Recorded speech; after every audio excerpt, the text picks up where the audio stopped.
உங்களுக்கு breathing problem இருந்தது. இப்போ கொஞ்சம் ஓகேவா இருக்கான்னு கேளுங்க. Okay okay. இப்போ மூச்சை நல்லா இழுத்து விட முடியுதா? ஏதாவது சிரமமா இருக்கா? இல்ல டாக்டர், முன்ன இருந்ததுக்கு இப்போ கொஞ்சம் பரவாயில்லாம தான் இருக்கு. சரி ஓகே. மூச்சு ஏதாவது விட முடியாம இருந்துச்சுன்னா உடனே நர்ஸ் கிட்ட சொல்லுங்க, பாப்பாங்க. ஓகேவா? ஓகே டாக்டர், கண்டிப்பா. நந்தினி, நீங்க சீக்கிரமா வீட்டுக்கு போகணும்னு சொன்னீங்கல்ல, உங்களோட ஓபி சாட்டை என்கிட்ட கொடுங்க. இன்னைக்கு நைட் ஷிஃப்ட் எனக்கு இருக்கு. ஸோ நான் பார்த்துட்டு அதுக்கப்புறம் வீட்டுக்கு போறேன். நீங்க கிளம்புங்க. ஓகே டாக்டர், இன்னொரு காமன் நேரத்தில் கிளம்பிடுவேன். என் ஹஸ்பண்ட் வந்துட்டு இருக்காரு. வழக்கமாக என் ஹஸ்பண்டுக்கு டேப்லெட் வாங்குவேன்ல, அதை இப்போ தான் பிரீத்திகா சிஸ்டர்ட்ட சொல்லி எடுத்துகிட்டு வர சொல்லியிருக்கேன். சரி ஓகே நந்தினி, டேப்லெட்டில் எக்ஸ்பைரி பார்த்து செக் பண்ணி வாங்கிட்டு போங்க. எல்லாத்தையும் செக் பண்ணிட்டு தான் டாக்டர் வர சொல்லியிருக்கேன். நந்தினி, நீங்கள் போகிறதுக்கு முன்னாடி ஒரு சின்ன ஹெல்ப் மட்டும் பண்ணிடுங்க. என்னடா போக சொல்லிட்டு ஹெல்ப் பண்ண சொல்கிறேன்னு எதுவும் நினச்சிக்காதீங்க. அப்படிலாம் இல்லை டாக்டர், என்னன்னு சொல்லுங்க. உங்களுக்கு பண்ணாத உதவியா? சொல்லுங்க டாக்டர். ஒன்றும் இல்லை, இன்ஜெக்ஷன் பாக்ஸ் எல்லாமே காலி ஆயிடுச்சு. பழனி முத்திட்ட சொல்லி ஃபார்மசியில் கொஞ்சம் வாங்கிட்டு வந்து மட்டும் வைக்க சொல்லிடுறீங்களா? எனக்கு ஏ பிளாக்ல ஒரு முக்கியமான ட்ரீட்மெண்ட் இருக்கு, அதோட ஒரு ஆப்ரேஷன் வேற இருக்கு. ஓகே டாக்டர், இதோ இப்போவே போய் சொல்கிறேன், உடனே கொண்டு வந்து வச்சிருவான். ஓகே டாக்டர், நான் அதை பார்த்துட்டு டேப்லெட் செக் பண்ணிட்டு வாங்கிட்டு போகிறேன். மார்னிங் வந்து ஏதாவது ஓபி சாட் இருந்துச்சுன்னா பார்த்துக்கிறேன் டாக்டர். ஓகே டாக்டர், நான் வரட்டுமா? ஓகே நந்தினி, டேக் கேர், பாய். உங்களுக்கு ப்ரீத்திங்கில் ஏதாவது ப்ராப்ளம் இருந்துச்சுன்னா உடனே இன்ஃபார்ம் பண்ணணும். ஓகேவா? எதையும் சொல்லாமல் விட்டுட்டிங்கன்னா அதுக்கப்புறம் பின்னாடி ரொம்ப ப்ராப்ளம் ஆயிரும். ஏன்னா மூச்சு விடுங்கிறது ரொம்ப ரொம்ப இம்பார்ட்டன்ட். ஆக்சிஜன் உள்ளே போய் வந்தால் மட்டும்தான் நம்மளால் நார்மலாக இருக்க முடியும். புரியுதா? Okay doctor.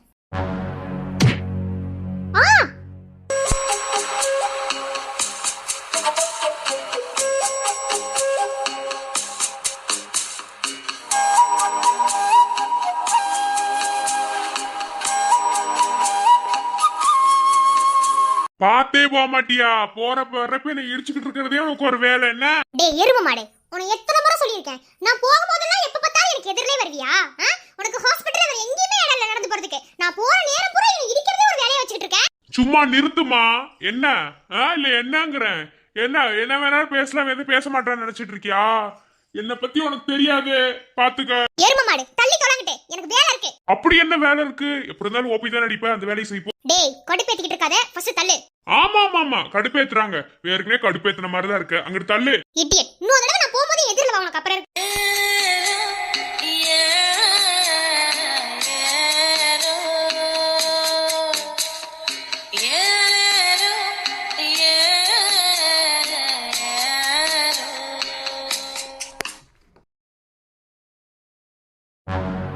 என்னாச்சு? ஏன் இவ்வளோ அவசர அவசரமா ஓடி வர? ஏன் ஏதாவது ப்ராப்ளம், ஏதாவது மெடிசன் வேணுமா என்ன? அதெல்லாம் ஒன்றும் இல்லை. நந்தினி டாக்டருக்கு எப்போதும் டேப்லெட் கொடுப்போம்ல, அந்த டேப்லெட் தான் எடுத்துக்கூட. அவங்க ஹஸ்பண்ட் கொடுப்பாங்கல்ல, அந்த டேப்லெட் தான். அதை ஏன்டி இப்படி வாய் டைப் அடிச்சுட்டே பேசுற? எப்பயும் போல பேச வேண்டியதானே?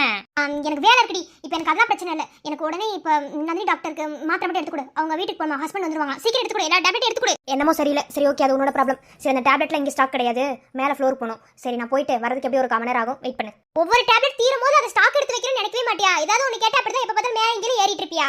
இப்போ நான் வந்து கேட்குறேன், ஏதாவது ஒரு கஸ்டமர் வந்து கேட்டா வெயிட் எதுக்கு இவ்வளோ கோவப்படுற? சப்பா எடுத்துட்டு வரேன், பொறு. சோ காட், என் நிலைமையை புரிஞ்சுக்க. அட நந்தினி, என்ன இன்னும் நீ வீட்டுக்கு போலையா? இன்னமும் பிரவீன் என்ன வராம இருக்கு? இல்ல, கால் பண்ணிட்டேன், வரேன்னு சொன்னான். டிராஃபிக்ல எங்கேயாவது மாட்டிட்டு இருப்பான். இப்ப கூட கால் பண்ண 5 நிமிஷத்துக்கு முன்னாடி கூட வந்துட்டு இருக்கேன்னு சொல்லி சொன்னான். சரி, என்ன யூனிஃபார்ம் மாத்தாம இருக்க? சீக்கிரமா போய் ரெடி ஆக, அந்த வந்துரும்ல. அதான் உனக்கு நைட் டியூட்டி இல்ல. உண்மைதாண்டா பழனிமுத்து. என்னது? என்ன சொன்ன? பழனிமுத்து ஏன்? சாரி உன உருண்டையில கூப்பிடணும். என்ன பண்றது, நம்மளா காலேஜ் விட்டு வந்ததுக்கு அப்புறம் இப்ப என்ன சொல்லி கூப்பிட வர மாதிரி இருக்கு. வரமாட்டேங்குது, சாரி. என்ன பண்ண உருண்டை? இப்ப மட்டும் ஸ்டெல்லா டாக்டர் இல்லைன்னு வச்சுக்கோ, நானும் நைட் டியூட்டி பார்த்தே சாகுற மாதிரி என் நிலைமை ஆயிருக்கும். அவங்க தான் எல்லாத்துக்கும் காரணம். அப்புறம் ஸ்டெல்லா டாக்டர் இன்ஜெக்ஷன் கேட்டாங்க, ஃபார்மசில இருந்து வாங்கிட்டு வந்து முதல்ல கொண்டு போய் கொடு. இன்ஜெக்ஷன் பாக்ஸ் எல்லாமே காலி ஆயிடுச்சுன்னு சொன்னாங்க. காலையிலே சொன்னாங்க, நான் மறந்துட்டேன். சரி ஓகே, இப்பதான் ஃபார்மசில இருந்தே நான் வந்தேன். முன்னாடி சொல்லிட்டு எடுத்துட்டு வந்திருப்பேன். சரி ஓகே, நான் போய் எடுத்து கொண்டு போய் கொடுக்குறேன். நீ சீக்கிரமா யூனிஃபார்ம் மாத்திட்டு ரெடி ஆகு. பிரவீன் நான் வந்துரும்ல. வந்தே நீ கூப்பிடு. அதுகிட்ட பேசி ரொம்ப நாளாச்சு. என்ன ஒழுங்காவே பேச மாட்டேங்குது? என்னதான் அதுக்கு பிரச்சனையா? அவன் என்கிட்டயே ஒழுங்கா பேச மாட்டேங்கிறான்டா. அவனுக்கு என்ன பிரச்சனைன்னு எனக்கே தெரியலடா. நானும் ஒரு டாக்டர் தான், ஆனா அவனுக்கு இருக்கிற பிரச்சனையே என்னால கன்சல்ட் பண்ணவே முடியல. உயிரோட இருந்தும் நடப்பணமான ஒரு வாழ்க்கையை வாழ்ந்துகிட்டு இருக்கேன். என்னாச்சு நந்தினி, ஏன் இப்படி ஸ்டக்காய் நிக்கிற? ஒன்றும் இல்லை. அவன் வந்த உடனேயும் காலில் சுடுதண்ணி ஊற்றிக்கிட்டு வேமா கிளம்புவான். ஸோ நாளைக்கு என்னை கொண்டு வந்து ட்ராப் பண்ணும்போது பேச சொல்கிறேன். நீ போய் முதல்ல போய் இன்ஜெக்ஷனை வாங்கி கொடு, அவங்க மேலே இருக்காங்க. ஓகே நந்தினி, ஓகே பாய், பார்த்து பத்திரமா போ. ஓகே.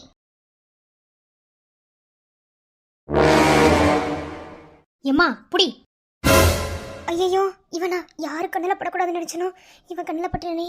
இப்போ இந்த மாத்திரை என்ன ஏதுன்னு ஓண்டுவானே, என்ன பண்றது? ஏய் லூசே, இவ்வளவு நேரம் நீ போட்டு டார்ச்சர் பண்ணிட்டு இருந்த, எதுக்கு இப்படி வான் வாய் பறந்துட்டு? இவ்வளவு நேரம் நல்லா தானே இருந்தா, என்ன நம்மள பார்த்தா இப்படி பழக்கிற வாய? என்ன? ஏய் ரம்யா, சொல்லுடா. ஏய் ஏன் இப்படி வாய ஆள காட்டிட்டு இருக்க? என்னாச்சு உனக்கு? அது ஒண்ணும் இல்லையே. ஏ லூசு, பில் நம்பர் வாங்காம போறடி. மேம் அது அப்புறமா வந்து பாத்துக்கிறேன்னு சொன்னாங்க. எக்ஸ்பைரி டேட் பார்க்காம போறேன். இல்ல நான் பாத்துட்டேன். நான் அப்புறமா வந்து உங்ககிட்ட பேசுறேன். பை. எதுக்கு இந்த அளவுக்கு தெரிச்சு ஓடுறா நம்மள பார்த்து? அது என்ன டேப்லெட்? என்ன யாருக்கா இருக்கும்? ஏய் ரம்யா, சொல்லுடா. என்ன டேப்லெட் அது? அது எதுக்கு வாங்கிட்டு அப்படி ஓடுறா? என்ன ஒன்னும் புரியல. யாருக்கு வாங்கிட்டு போற இவ்வளவு டேப்லெட்? அவங்க வீட்டுக்கா? அவங்க வீட்டுக்கு வாங்கினாலும் பில் பே பண்ணணும்ல. நம்ம ஹாஸ்பிட்டல்ல ஃப்ரீயாவா கொடுத்துருவாங்க டேப்லெட். அது டாக்டர் சீட் இல்லாம வாங்கிட்டு போறா. எனக்கு ஒன்னும் புரியல. ஏய் நீ ஓவரா இமேஜினேஷன் பண்ணாதடா. எப்பயும் நந்தினி டாக்டர் அவங்க ஹஸ்பண்டுக்கு வாங்குவாங்க டேப்லெட், அதுதான் வாங்கிட்டு போறா. அப்படியா? நந்தினி டாக்டர் நம்ம ஹாஸ்பிட்டல்ல தான் டேப்லெட் வாங்கிட்டு இருக்காங்களா? பிரவீன் அண்ணனுக்கா? எதுக்கு? டேய் உனக்கு இது வரைக்கும் விஷயமே தெரியாதா? கேட்டா அவங்க ஃப்ரெண்டுங்கற. ஏய் நம்ம ஹாஸ்பிட்டல் ஃபார்மசில தான் அவங்க மாத்திரை வாங்கிட்டு இருக்காங்க. அவங்க ஹஸ்பண்டுக்கு வந்து அடிக்கடி ஹெட்டேஜ் வருதுன்னு சொல்லிட்டு ஒரு டைம் கவுன்சிலிங் வந்தாங்க. பட் எதுவுமே அப்போதைக்கு எதுவும் வந்து அவங்கள பாதிக்கல அப்படின்னு சொல்லிட்டு அந்த கவுன்சிலிங் கிளியர் பண்ணியாச்சு. இன்னும் 2 கவுன்சிலிங் வர சொன்னாங்க, அதுக்கு அவங்க ரெஸ்பான்ஸே பண்ணல. நம்ம டாக்டர் தான் சில டேப்லெட்லாம் எடுத்து கொடுத்தாங்க. அப்புறம் அந்த டாக்டர் செக் பண்ணி கொடுத்துட்டு இருக்காங்களே. இப்படி ஒரு விஷயம் இருக்கிறதே நீ சொல்லி தான் எனக்கு தெரியும். அட பாவி. சரி ஓகே, நீ எதுக்கு வந்த? நார்மல் இன்ஜெக்ஷன் சின்னது இருக்குல்ல, அது 2 பாக்ஸ் எடுத்து வை. ஸ்டெல்லா டாக்டர் கேட்டாங்க, எக்ஸ்பைரி டேட் செக் பண்ணிட்டு எடுத்து வை. அது செகண்ட் ஃப்ளோர்ல இருக்கு. இப்போதான் அங்கே போயிட்டு வந்தேன். கொஞ்ச நேரத்துக்கு முன்னாடி வந்திருந்தா கூட நான் எடுத்துட்டு வந்திருப்பேன். சரி ஓகே, நான் எடுத்துட்டு வந்து தரேன், பாத்துக்கோ. ஓகே. எங்கேயோ இடிக்குதே. எதுக்கு நந்தினி டேப்லெட் வாங்கணும்? பிரவீன் அண்ணனுக்கு என்ன பிரச்சனை? ஹெட்டேஜ் வர அளவுக்கு என்ன பிரச்சனை? அதுக்கு டேப்லெட் போடுவாங்களா? ஒண்ணுமே புரியலையே. கவுன்சிலிங் வந்தேன்னு சொல்றாங்க, ஒரு ப்ராப்ளம் இல்லைன்னு சொல்றாங்க. இவன் ஏன் மாத்திரையை வாங்கிட்டு நம்மளை பார்த்து இப்படி பயந்து ஓடுறா? என்னமோ இடிக்குதே. விடக்கூடாது. பழனிமுத்து கண்டுபிடிச்சே ஆகும். டேப்லெட் வாங்கிட்டு வரதுக்கு இவ்வளோ நேரமா? இவ்வளோ நேரம் என்ன பண்ணிட்டு இருந்தேன்? Sorry doctor. சாரி மட்டும் சும்மா சும்மா சொல்லிட்டு இருக்காது. என்ன எல்லா விஷயத்துக்கும் சாரி சொல்லிட்டாப்ல, அதெல்லாம் சரியாயிடுமா? இப்போ நீ கரெக்டாக ப்ராப்பராக எடுத்துட்டு வரணும்னா எப்படி டேப்லெட்டை மாற்ற முடியும்? சரி என்னமோ கொண்டா டேப்லெட். டாக்டர் நான் உங்களுக்கு அட்வைஸ் பண்ணுற அளவுக்கு அவ்வளோ பெரிய ஆளான்னு எனக்கு தெரியல.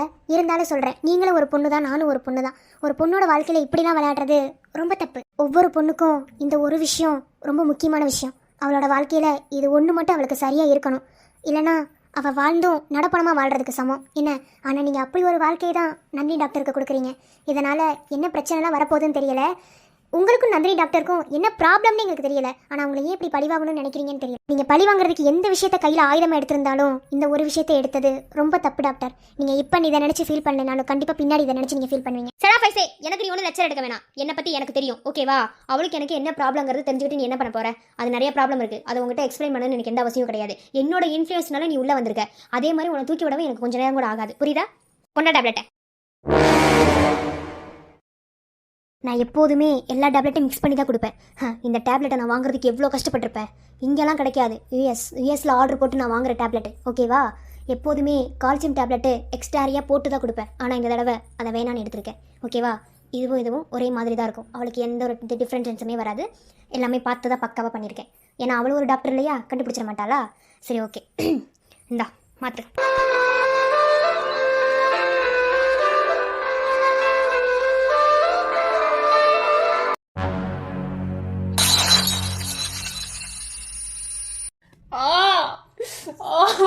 அம்மா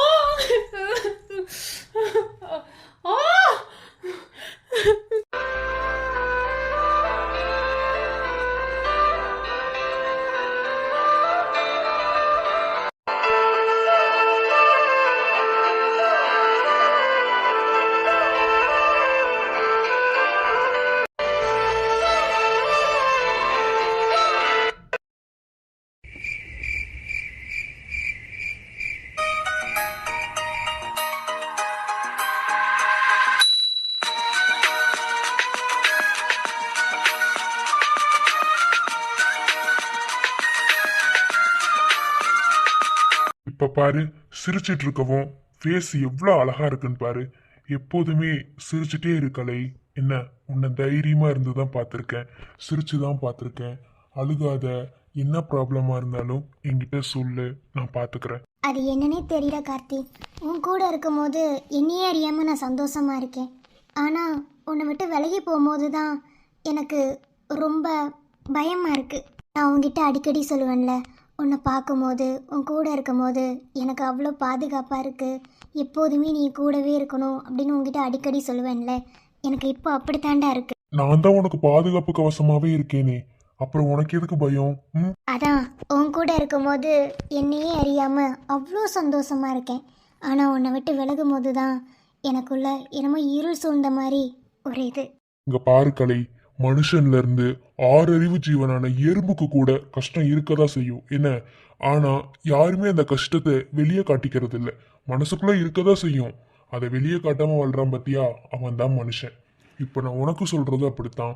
உன்னோட கஷ்டம் என்னவா இருந்தாலும் என்கிட்ட சொல்லு. உன் மனசுல என்ன இருந்தாலும் என்கிட்ட தாராளமா ஷேர் பண்ணு. நான் உனக்கு நிறைய ஃப்ரீடம் கொடுத்துருக்கேன். உன் இஷ்டப்படி தான் உன்னை இருக்க விட்டுருக்கேன். ஆசைப்பட்டு பேங்க் எக்ஸாம் படிச்ச, பாஸ் ஆன, இப்போ ஒரு நல்ல கவர்மெண்ட் பேங்க்ல வேலை பார்த்துட்டு இருக்க. பட் ஒரு சில தேவையில்லாத சங்கடங்கள் வந்து உனக்கு இருக்குன்னு எனக்கு தெரியுது. பட் அது என்னங்கிறத நீ என்கிட்ட எக்ஸ்பிளைனே பண்ண மாட்டேங்கிற. உனக்கான ஸ்பேஸ் நான் என்னைக்காவது கொடுக்காம இருந்திருக்கேனா? உனக்கான ஸ்பேஸ் எப்போதுமே இந்த கார்த்திகிட்ட இருந்து இருக்கு என்ன. ஏன்னா எப்போதுமே பொண்ணுங்களை முன்னாடி விட்டு பசங்க பின்னாடி நின்று பார்க்கறது தான் என்னோட எப்பயுமே ஒரு பெரிய செயலா நான் வச்சிட்டு இருக்கிறது. டேய், நான் தான் சொல்கிறேன்ல, நீ மற்ற ஆம்பளை பசங்க மாதிரி கிடையாது. அதாவது ஒரு சிலர் லவ் பண்ணுற வரைக்கும் உனக்காக நான் அதை செய்வேன் இதை செய்வேன், நீ என்ன வேணாலும் பண்ணலாம் அப்படி தான் சொல்லுவாங்க. ஆனால் ஆஃப்டர் மேரேஜ் எந்த பொண்ணுக்கும் அப்படி அமையிறது கிடையாது. 100ல் 50% பொண்ணுங்க மட்டும்தான் தான் விருப்பப்படி நான் இப்படி தான் இருப்பேன், அதுக்காக அடம் பிடிப்பாங்க அப்படின்னு நான் சொல்லலை. நான் இப்படி தான் இருப்பேன் அப்படின்னு சொல்லி விட்டு கொடுக்குற ஒரு மனப்பான்மை இருக்குது தெரியுமா? அது 150% பொண்ணுங்களுக்கு மட்டும்தான் இருக்குது. நீ எனக்கு அந்த ஃப்ரீடம் கொடுத்துருக்க.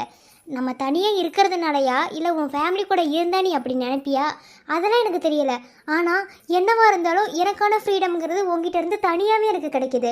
அப்போ நான் உன்னை எதுக்கு ஏதாவது சொல்ல போகிறேன்னா, இந்த உலகத்தில் பிறந்த ஒவ்வொரு பொண்ணுக்கும் தன்னோட புருஷன் ஸ்பெஷலான ஒரு பர்சன் தான். ஆனால் எனக்கு என்னோட புருஷன் ரொம்பவே ஸ்பெஷல். என்ன, எல்லா விஷயத்துலையும் கேரிங் ஆகட்டும், லவ் ஆகட்டும், சண்டை ஆகட்டும், எல்லாத்துலேயுமே சரிசமமாக தான் நம்ம பங்கு போட்டு வாழ்ந்துட்டுருக்கோம். ஏன்னா நம்ம புருஷன் பொண்டாட்டி என்ன. இந்த வாழ்க்கையில் நான் என்ன உங்ககிட்ட இருந்து எதிர்பார்க்காம இருந்திருக்கேன் சொல்லு பார்க்கலாம். லூசு, நீ எதை எதிர்பார்க்க மாட்டேன்னு நான் சொல்லல. உனக்குள்ள ஏதோ சில வருத்தமான விஷயங்கள் இருக்கு என்ன. அது என்ன ஏதுன்னு தான் உங்ககிட்ட கேட்க. அதை விடுறா, இப்போ அது முக்கியம் இல்லை. நீ இப்போ எதுக்கு அதை பற்றி சும்மா சும்மா கேட்டுகிட்டே இருக்க? அது ஒன்றும் இல்லை. நான் ஒன்று கேட்பேன். ம். நான் காலேஜ் படிக்கும்போது ஒரு தடவை உங்ககிட்ட கேட்டேன், ஞாபகம் இருக்கா? எனக்கு உன்னை மாதிரியேன்னு சொல்லி இழுத்து கடைசியில் உன்னை மாதிரி கருப்பாகணும்னு நான் கேட்டேன். அது ஞாபகம் இருக்கா? ஆனால் நிஜமாவே அன்றைக்கி நான் கேட்கணும்னு நினச்சது, உன்னை மாதிரியே எனக்கு ஒரு குழந்தை வேணும்டா.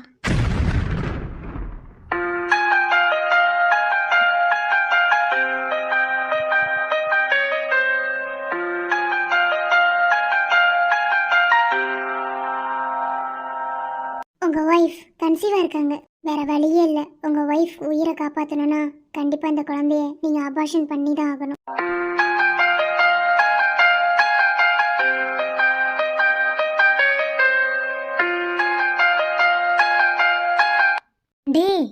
டே கார்த்தி, நான் ஏதாவது தப்பா? என்னடா இவ தானே குழந்தை வேணாம், கொஞ்ச நாள் தள்ளி போட்டுக்கலாம் அப்படின்னு சொல்லி சொன்னாலே திடீர்னு குழந்தைய பற்றி பேசுகிறாளே அப்படின்னு நினைக்கிறியா? கார்த்தி, நாங்கள்லாம் பொண்ணுங்கடா. ஐ மீன், எங்களோட மனசு எப்போதுமே ஒரே மாதிரி இருக்காது, மாறிக்கிட்டே இருக்கும் என்ன. அதில் நிறைய விஷயங்கள் இருக்குது.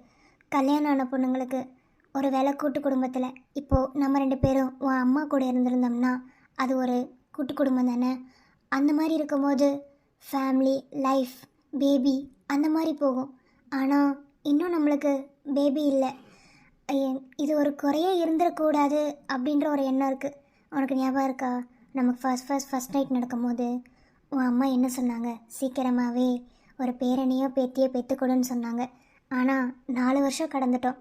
நம்ம பேபி வேணான்னு ஒதுக்கி வச்சுருந்துருக்கலாம். ஆனால் இப்போது எவ்வளோதான் இதாக இருந்தாலும் நம்மளோட வாழ்க்கைக்கு அடையாளமாக ஒரு குழந்தை வேணும்லடா. அதான் எனக்கு உன்ன மாதிரியே ஒரு குழந்தை வேணும் கார்த்தி. இவ்வளோ நேரம் இந்த ஒரு விஷயத்தை பற்றி நான் யோசிக்காமலே இருந்தேன். ஆனால் டக்குன்னு ஞாபகப்படுத்திட்டில்ல. நான் எப்படி தான் உங்ககிட்ட இந்த விஷயத்தை மறைக்க போகிறேன்னே எனக்கு தெரியல கலை. ஒவ்வொரு நிமிஷத்துக்கும் இதை ஞாபகப்படுத்திக்கிட்டே இருக்கிற மாதிரி ஏதாவது ஒரு விஷயம் நடந்துருது. குழந்தை பற்றி பேசினாலே எங்க என்னையே அறியாம உன்கிட்ட உண்மையை சொல்லிடுவணும்னு பயமா இருக்குடி. நான் மட்டும் அப்படி சொல்லிட்டா உன்னால அதை தாங்கவே முடியாதுன்னு எனக்கு தெரியும். ஆனா எப்படிதான் இந்த ஜேர்னியை நம்ம கடக்க போறோன்னே தெரியல. டேய் என்ன நீ வாய் மூடிட்டு அமைதியா இருக்க?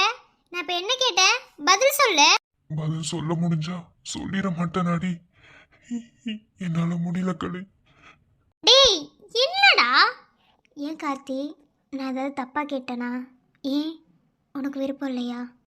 ஏய் அப்படிலாம் ஒன்றும் இல்லை. நீ சொன்ன மாதிரி நம்ம வாழ்க்கையை வாழ்றதுக்கான அர்த்தமே ஒரு குழந்தை தான், சரியா? ஒன்றும் கவலைப்படாத. நம்மளுக்கு கண்டிப்பாக ஒரு குழந்தை பிறக்கும், சரியா? சீக்கிரமாகவே பிறக்கும். ம் கண்டிப்பா பிறக்கும்ல. எனக்கு ஒன்று மாதிரி தான் வேணும். நம்ம வேறுக்குன்னே பேசி வச்சிருந்தோம் தெரியுமா? அப்படியே எனக்கு ஒன்று மாதிரி தான் வேணும். என்ன மாதிரி தான் வேணும், என்ன மாதிரி தான் வேணும்னு சொன்னியே. குழந்தை யார் மாதிரி இருந்துச்சுன்னு எனக்கு தெரியல. ஆனா அடுத்த குழந்தையாவது என்ன மாதிரி நீ பிறக்கணும்னு ஆசைப்படுற மாதிரியே என்ன மாதிரியே உனக்கு கண்டிப்பா பிறக்கும்டி. எனக்கு அந்த நம்பிக்கை இருக்கு. சொல்லு கார்த்தி, என்ன? கண்டிப்பா பிறக்கும். நீ ஆசைப்படுற மாதிரியே அப்படியே அச்சசலா என்ன மாதிரியே உனக்கு ஒரு குழந்தை பிறக்கும், சரியா? அதுக்காக அதை நினைச்சு கவலைப்படக்கூடாது. நான் உங்ககிட்ட நிறைய தடவை சொல்லியிருக்கேன், நீ என்கிட்ட சொல்லியிருக்க, குழந்தைங்கிறது கடவுளா பார்த்து கொடுக்கறது, நம்ம கையில எதுவும் இல்லை, பொறுத்திருப்போம். ஓகேவா? மரக்கிளையில் தொட்டில் கட்ட மாமரவமிட்டு கட்ட அரண்மனைய விட்டு வந்த அல்லீராணி கண்ணுறங்கு. மரக்கிளையில் தொட்டில் கட்ட மாமரவமிட்டு கட்ட அரண்மனைய விட்டு வந்த அல்லீராணி கண்ணுறங்கு. கொள்ளையில திண்ணை வைத்து குருத்தோல பெட்டி செஞ்சு சீனி போட்டு நீ திங்க செல்லமாய் பிறந்தவளோ. பிரவீன், பிரவீன் என்ன ஆளவே காணோம்? பிரவீன் இரு 5 மினிட்ஸ் வெயிட் பண்ண, சமைச்சிடுறேன் அப்படின்னு சொல்றதுக்குள்ள எங்க போனாவன்? ஓ இவனுக்கு என்ன பிரச்சனைன்னு எனக்கு என்னது இது? ஏதோ டைரி மாதிரி இருக்கு. இது வரைக்கும் இந்த டைரி நம்ம பார்த்ததே இல்லையே. ஒருவேளை பிரவீனோட டைரியா இருக்குமா? இவனுக்கு டைரி எழுதுற பழக்கம்லாம் இருக்கா என்ன? ஒருவேளை இருக்குமோ? ஆனா அடுத்தவங்களோட டைரி எடுத்து படிக்கிறது ஒரு இன்டீசென்டான விஷயம். என்ன பண்ணலாம்? அடுத்தவங்களோட டைரி தானே எடுத்து படிக்கக்கூடாது. இது நம்ம புருஷனோட டைரி தானே. இது படிக்கிறதுல தப்பு ஒன்றும் இல்லை. ஆனால் இதை படித்தா அவனோட பாஸ்ட் ஏதாவது தெரிய வருமா? இந்த டைரியிலலாம் அப்படி தானே எழுதி வைப்பாங்க. என்ன பண்ணலாம்? நந்தினி, நீ இதில் இவ்வளோ யோசிக்கிறதுக்கு ஒன்றுமே இல்லை. இது உன் சொந்த புருஷனோட டைரி தான். மற்றவங்களோட டைரி தான் படிக்கக்கூடாது. உன் புருஷனோட டைரியை படிக்கிறதா தப்பு ஒன்றும் இல்லை. எடுத்து படிப்போம்.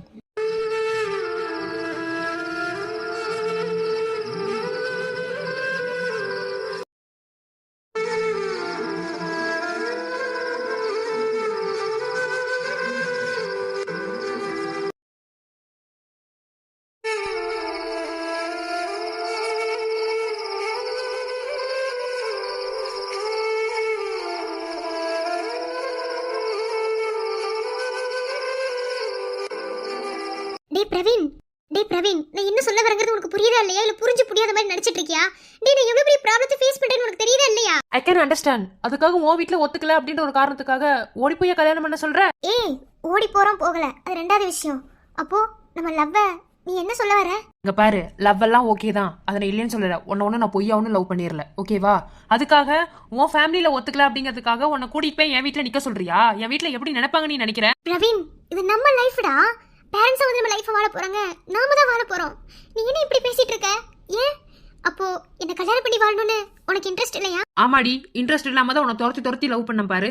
எல்லாம் என் நேரம் என்ன. இங்க பாரு, என் வீட்டை நான் பொறுமையா எடுத்து சொல்றேன். ஒரு 1 வீக் மட்டும் வெயிட் பண்ணு, அதுக்கப்புறம் மேரேஜ் பண்ணிக்கலாம். முடியாது பிரவீன், என் வீட்ல இனி மேரேஜ் பண்ண சொல்லி டார்ச்சர் பண்ணிட்டு இருக்காங்க.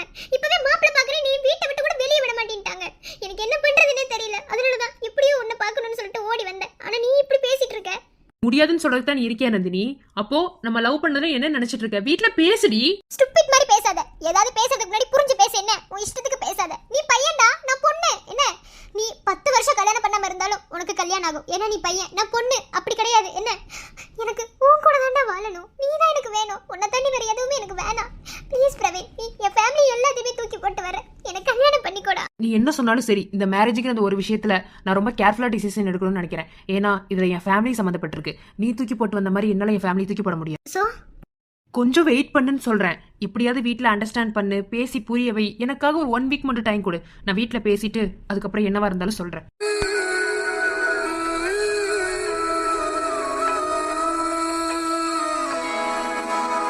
ஏய், என்னடி? ஏய் பிரவீன், பிரவீன், ஏன் பிரவீன்? அடா அந்த பொண்ணு யாரு? டேய் உன்னை எத்தனை வருஷமா தேடிக்கிட்டு இருந்தேன் தெரியுமா?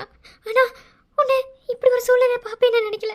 ஆனா உன் பக்கத்துல நிக்கிற அந்த பொண்ணு யாரு?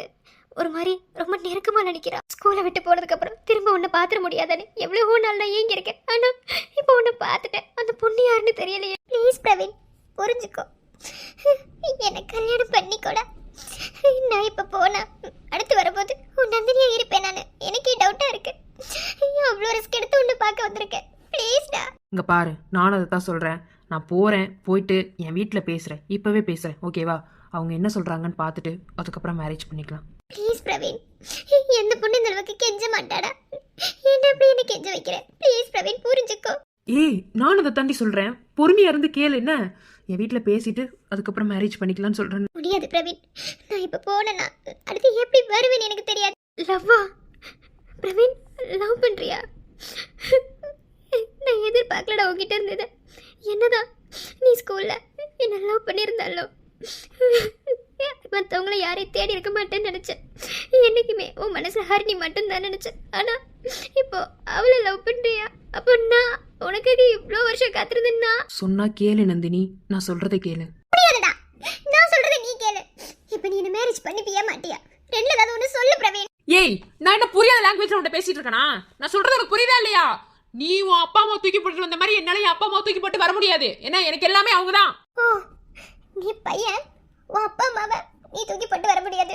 உனக்காக எல்லாத்தையும் நான் தூக்கி போட்டு வந்தாலும் நீ மேரேஜ் பண்ணிக்க மாட்டேன். அப்போ லவ் பொய் தானே? என்ன பொய்யா லவ் பண்ணியா? சொல்லுடா. இடியட் மாதிரி பேசாதடி. நான் அப்படி சொன்னனா? உன்னை பொய்யா லவ் பண்ணேன்னு சொன்னேன்னு கேட்டேன். கொஞ்சம் டைம் கொடுன்னு தானே கேட்கறேன். அந்த 1 வீக் ஒன்னால அட்ஜஸ்ட் பண்ணிக்க முடியாதா? முடியாதுடா, முடியாதனால தானே உங்ககிட்ட வந்து இவ்வளவு தூரம் கெஞ்சுறேன். என் வீட்டுல எல்லாமே தெரிஞ்சிருச்சு பிரவீன். எங்க வீட்டுல எனக்கு மாப்பிள்ளை பாக்குறாங்கடா. இப்ப நான் போடா அடுத்து உன் நந்தினியா வருவேனான்னு எனக்கே டவுட்டா இருக்கும் போது அதனால தானடா கேக்குறேன். ப்ளீஸ்டா என்ன கல்யாணம் பண்ணிக்கோ. உனக்காக எதுவுமே வேணாம், நீ எல்லாத்தையும் தூக்கி போட்டு வரேன்னு சொல்றேன். ஏன் என்ன கல்யாணம் பண்ணிக்க மாட்டேன்? இங்க பாரு நந்தினி, நீ ஒன்னும் அப்பெல்லாம் தூக்கி போட்டு வர வேணாம், ஓகேவா? உன் வீட்டில் பார்க்குற பையனை பார்த்து கல்யாணம் பண்ணிக்கோ. அப்படி ஒன்றும் எனக்காக நீ தூக்கி போட்டு வந்து என்னை மேரேஜ் பண்ணணும்னு அவசியம் கிடையாது. என் வீட்டில் புரிஞ்சுக்காம பேசாம நான் எப்படி உன்னை மேரேஜ் பண்ணிக்க முடியும்னு நினைக்கிறேன்? லவ் பண்ணும்போது வீட்டுல பர்மிஷன் கேட்டியா? நான் ஏன் பெயர் சுத்தி நில்ல? எப்படிலாம் சுத்தி என்ன லவ் பண்ண? எப்படா இந்த பசங்க பூரா இப்படி இருக்கீங்க? லவ் பண்ற வரைக்கும் சுத்தி சுத்தி வர்றது, லவ் பண்ணி முடிச்சதுக்கு அப்புறம் உங்க வேலை எல்லாம் முடிஞ்சதுக்கு அப்புறம் தூக்கி போட்டு போயிடுவீங்க. என்னடா நான் உனக்கு பாவம் பண்ணேன்? உன்னை லவ் பண்ணதை தண்ணி வர என்னடா தப்பு செஞ்சேன்? இங்க பாரு பிரவீன், என்ன ஏமாத்தாது. இந்த மாதிரி 2 பேத்துக்குள்ள எப்படிலாம் ரிலேஷன்ஷிப் இருந்துச்சுன்னு உனக்கும் எனக்கும் மட்டும்தான் தெரியும். என்ன ஏமாத்திடாத, கல்யாணம் பண்ணிக்கோடா. ரிலேஷன்ஷிப்பா? என்ன ரிலேஷன்ஷிப்பு? அப்போ அந்த லிவிங் டுகெதர்னு சொல்றேன், அந்த லைஃப்ல 2 பேர் இருந்தாங்களா? ஒண்ணுமே புரியல. ஏய், இந்த காலத்துல லவ் பண்றவங்க எல்லாருமே இப்படித்தான் இருக்காங்க, ஓகேவா? அதுக்காக உன்னை ஏமாத்தணும்னு நான் நினைக்கல. இப்ப நீ தான் என்னை ஏமாத்த வைக்கிற மாதிரியே பேசிக்கிட்டு இருக்க. ஒரு 1 வீக் உன்னால அட்ஜஸ்ட் பண்ண முடியலனா அப்படி என்ன வீட்டுல உன்னை அவசரப்படுத்துறாங்க? இப்ப பேசாம என் கூட வந்து இருந்துறியா? அதுக்கு தானடா நானும் சொல்றேன், என்ன கல்யாணம் பண்ணிக்கோ. ஏன்னா பேருக்குனே கல்யாணம் பண்ணாம உன் கூட இருந்ததா என்ன அசிங்கமா எல்லாரும் பேசினாங்க. லிவிங் டுகெதர்னு சொன்னேன், அந்த வாழ்க்கையை உன் கூட நான் வாழ்ந்துகிட்டு இருந்தேன்டா. இதுக்கு மேல அந்த லைஃப் என்னால வாழ முடியாது, கொடுமையா இருக்கு. ப்ளீஸ் என்ன கல்யாணம் பண்ணிக்கோடா. என் மேல நம்பிக்கை இருந்தா எனக்காக காத்துக்கிட்டு, இல்ல நான் உன்னை சீட் பண்றேன் அப்படின்னு நினைச்சினா இப்பவே என்னை விட்டு போயிடு நந்தினி.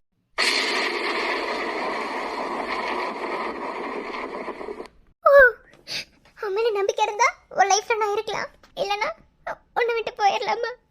அப்போ இவ்வளோ நாள் என் கூட வாழ்ந்தியே அந்த வாழ்க்கை, நம்ம 2 பேரும் வாழ்ந்த வாழ்க்கைக்கு பேரு லிவிங் டுகெதர். ஆனா அந்த லைஃப்ல எல்லாரும் ஒவ்வொரு மாதிரி வாழ்வாங்க. ஆனா நீ எனக்கு எந்த ஒரு ஹாப்பினஸ்மே கொடுத்தது கிடையாது.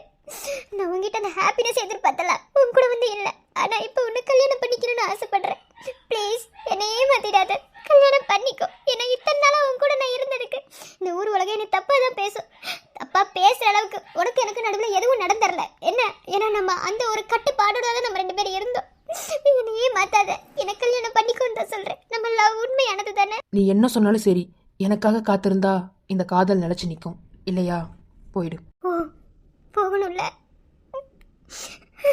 போறேன். ரொம்ப தேங்க்ஸ். Good bye. மின்மினி பூச்சிய போல நீ மின்னிட்டு போறியடா, அந்த காணாங்குருவிய போல கண்ணில் காணாம போனியடா. வேப்ப மரத்து நிழலா நீ வேரோட வேணுமடா, ஊ நிழலின் அருமை தெரிஞ்சே நான் தலை சாய்க்க வேணுமடா.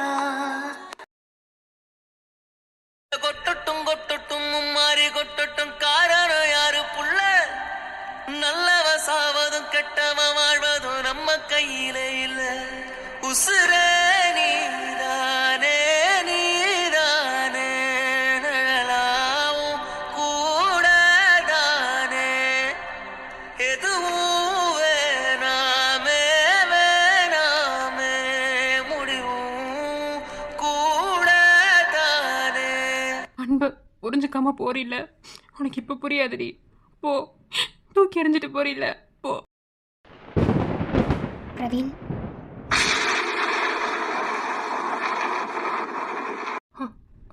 ஹரிணி, பூவின் முகவரி காற்று அறியுமா, என்னையும் மனம் அறியாதா, பூட்டி வைத்த என் ஆசை மேகங்கள் உன்னை பார்த்ததும் பொழியாதா. I can even think of you coming to her. என்ன நடக்குதுங்க? இவளை நான் இங்கே எதிர்பார்க்கவே இல்லையே. கடவுளே, என்னதான் என் வாழ்க்கையில் நடத்தணும்னு நினைக்கிறேன். எனக்கு ஒன்றுமே புரியலை. பிரவீன், என்ன உனக்கு ஞாபகம் இருக்கா? கண்டிப்பா இருக்கும். என்ன சேர முடியாத காதல்ல என்னோட காதல் ஒன்று தானே. நீ என்ன லவ் பண்றியா இல்லையான்னு எனக்கு தெரியாம என்னை விட்டு பிரிஞ்சு வந்துட்ட. அதுக்கப்புறம் உனக்காக எவ்வளவோ நாள் நான் காத்திருந்தேன். உன்னை கான்டாக்ட் பண்ண எவ்வளவோ ட்ரை பண்ணேன், ஆனாலும் என்ன முடியல. ஆனா உன்னை இங்கே நான் பார்த்தது ஐ கேன் பிலீவ். என்னால் அதை நம்பவே முடியல பிரவீன். பட் இப்போ கொஞ்ச நேரத்துக்கு முன்னாடி, நான் வர்றதுக்கு கொஞ்ச நேரத்துக்கு முன்னாடி ஒரு பொண்ணு உங்ககிட்ட நின்று பேசிட்டு இருந்ததை நான் பார்த்தேன். அந்த பொண்ணுக்கும் உனக்கும் என்ன சம்மந்தம், என்ன ரிலேஷன்ஷிப்னு எனக்கு தெரியல. பட் ஏதோ லிவிங் டுகெதர் அப்படிங்கிற லைஃப்பில் இருந்திருக்கீங்க, அது மட்டும் எனக்கு தெரியுது. ஆனால் உன் மேலே எனக்கு இருந்த காதல் அப்படியே தான் இருக்குது, கொஞ்சம் கூட மாறல. உனக்கு அப்படி இருக்கான்னு எனக்கு தெரியல. ஏன்னா உன் கூட ஒரு பொண்ணை பார்க்கும்போது உனக்கு அந்த ஃபீல் இல்லைன்னு தான் நான் நினைக்கிறேன். எனக்கு வாழ்க்கையே வெறுத்து போன மாதிரி இருக்கு. யாருக்கிட்டையுமே பேச பிடிக்கல. அவள் வேற யாரும் இல்லை, எல்லாம் தான். நானும் அவளும் காலேஜில் ஒன்றா லவ் பண்ணோம். ஆனால் இப்போ அவளே என் மனசை புரிஞ்சுக்காம என்னை விட்டு போயிட்டா. இப்போ எனக்கு யாருமே இல்லை, நான் ஒரு அண்ணாத மாதிரி இருக்கேன். அவளே போயிட்டாளா? அப்போது நம்ம வர்றதுக்கு முன்னாடி இங்கே பிரேக்கப் தான் நடந்துட்டு இருந்துச்சா? ஹரிணி, கடவுள் திரும்ப உன் வாழ்க்கையில் கண்ணை திறந்திருக்காரு. நீ பிரவீன் கூட வாழணும்னு நினச்ச வாழ்க்கையை நீ வாழலாம். இனி பிரவீன் மனசுல நீ எப்படியாவது இடம் பிடிக்க. இப்போ இவன் மனசு ரொம்ப உடஞ்சு போயிருக்கான். இந்த சமயத்துல தான் இவன் மனசுல நம்ம இடம் பிடிக்க முடியும். விட்றாத ஹரிணி, இது உனக்கு கிடைச்சிருக்க பெரிய சான்ஸ். பிரவீன், உனக்கெனவே காத்திருந்தாளே, காலடி வேர்கள் முளைக்கும், காதலில் வலியும் இன்பம் தானே. நம்ம லைஃப்பில் நிறைய பேரை சந்திப்போம். அவங்க எதுக்கு நம்ம லைஃப்பில் வர்றாங்க போகிறாங்க அப்படிங்கிறது நமக்கு எதுவுமே தெரியாது. அவங்க எல்லாருமே கடைசி வரைக்கும் நம்ம கூட டைம் ட்ராவல் பண்ணணும் அப்படின்னு அவசியம் இல்லை. சில டைம் பயணம் தொடர்ந்துக்கிட்டே போகிறது கிடையாது. ஏதோ ஒரு சூழ்நிலையில் ஒன்று நம்ம இறங்கிடுவோம், இல்லை அதில் விபத்து கூட நடக்கலாம். அந்த மாதிரி தான் இப்போ அந்த பொண்ணு உன்னை விட்டு போனது. அந்த பொண்ணு உன் அன்பை புரிஞ்சுக்கிட்டாலா என்னன்னு எனக்கு தெரியலை. ஆனால் அதே அன்பை உனக்கு நான் கொடுக்க தயாராக இருக்கேன். ஆனால் நான் கொடுக்குற அன்பை நீ ஏற்றுக்க தயாராக இருக்கியான்னு எனக்கு தெரியலை. நான் எப்படி உன்னை ஸ்கூல் டேஸில் லவ் பண்ணணும், ஸ்கூல் டேஸுங்கிறது ஒரு சைல்ட்ஹுட் லவ் தான், அது இல்லைன்னு சொல்லலை. ஆனால் அந்த லவ் ஒரு ட்ரூவான லவ். நீ என்ன லவ் பண்ணியிருக்கேன்னு எனக்கு தெரியும். ஆனால் 2 பேருமே அதை நம்ம 2 பேரும் சொல்லிக்கவே இல்லை. இப்போது உனக்காக தான் என்னோட தேடல் இருக்குது. உன்னை தேடி தேடி அலையாத நாளே இல்லை. எனக்கு இப்போ ஏஜ் என்ன தெரியுமா? 25. இன்ன வரைக்கும் நான் மேரேஜ் பண்ணிக்கல. காரணம் உன் மேலே வச்சிருந்த லவ் மட்டும்தான். இப்போ நீ சரின்னு சொன்னாலும் என் அன்பு முழுசையும் உனக்கு கொடுக்க தயாராக தான் இருக்கேன். ஆனால் உன் பதிலில் தான் இருக்குது. உயிரென்பதும் நீயடா, உறவென்பதும் நீயடா, இருள் படிந்த நாட்களில் நில ஒளியாக வந்தாயடா, இருக்கும்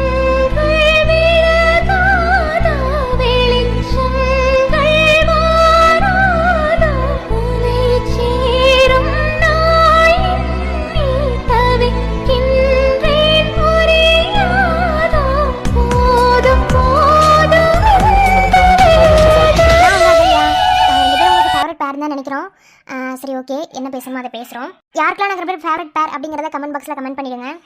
சரி ஓகே, இன்னைக்கு எபிசோடு முழுக்கவே வந்துட்டு முக்கால்வாசி எபிசோடு வந்து பிரவீன் அண்ணா நந்தினி அக்காவோட பாஸ்ட் லைஃப், அவங்களோட ஃப்ளாஷ்பேக்கில் பாஸ்ட் லைஃப் என்ன நடந்துச்சுங்கிறத ஓரளவுக்கு உங்களுக்கு புரியும்படி வந்து அட்மின் எடுத்து சொல்லியிருப்பாங்க.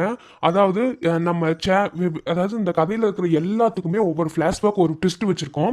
அந்த ட்விஸ்ட் படினா பார்த்தா ஒவ்வொருத்தருக்கும் ஒவ்வொரு மாதிரி கதை வந்து திங்க் பண்ணி வச்சுருக்கோம். அதை வந்து ஃப்ளாஷ்பேக் முறையாக எடுக்கிற மாதிரி இருந்துச்சுன்னா அது வந்து ஒரு 2-3 எபிசோடு அந்த மாதிரி வந்து மூவ் ஆகும்.